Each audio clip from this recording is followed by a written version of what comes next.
day in a life as a graduating student. At sa oras na yan ay bumangon na ako.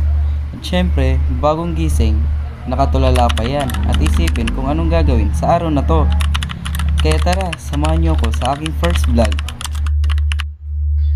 Hello everyone, good morning and welcome back to our new journey of vlogging, and sana guys magpatuloy-tuloy pa to and sana supportan niyo po ako, and thank you guys, advance thank you. And ayun guys, tara samahan niyo ako sa araw ko. Hello guys, ako nga pala si Ralph from Pimali, Pangasinan. Pangarap ko nga palang maging successful ang buhay ko. Pero bago yan, halina't samahan niyo ako kakain ng pangumagahan. Sa oras na yan, patapos na ako dyan. Kita niyo naman, fast forward ko na.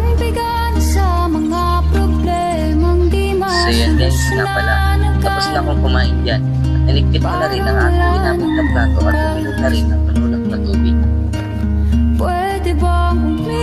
At dyan guys, kumiram na rin ako ng plancha kay tita.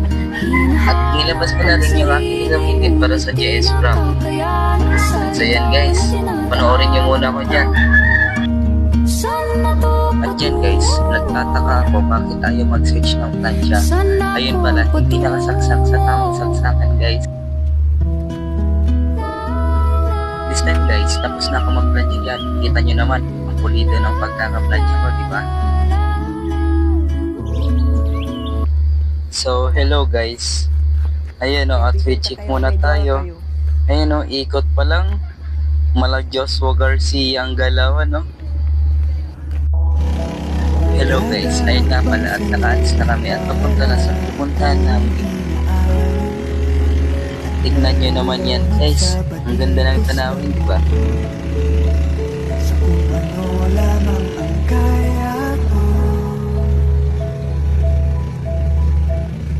And guys, andito na kami.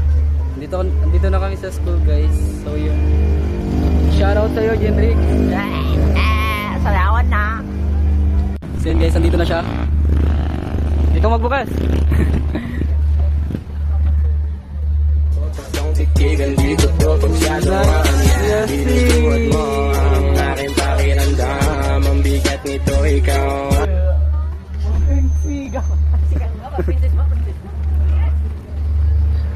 And so yun, fill up muna kami dito sa mga magagandang picture ng dulag. Nandito na ako sa loob guys.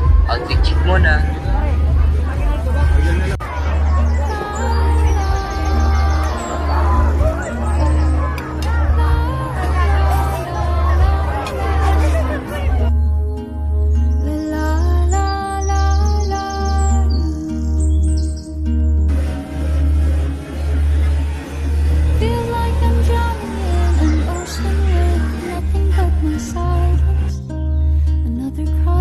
I don't think they care about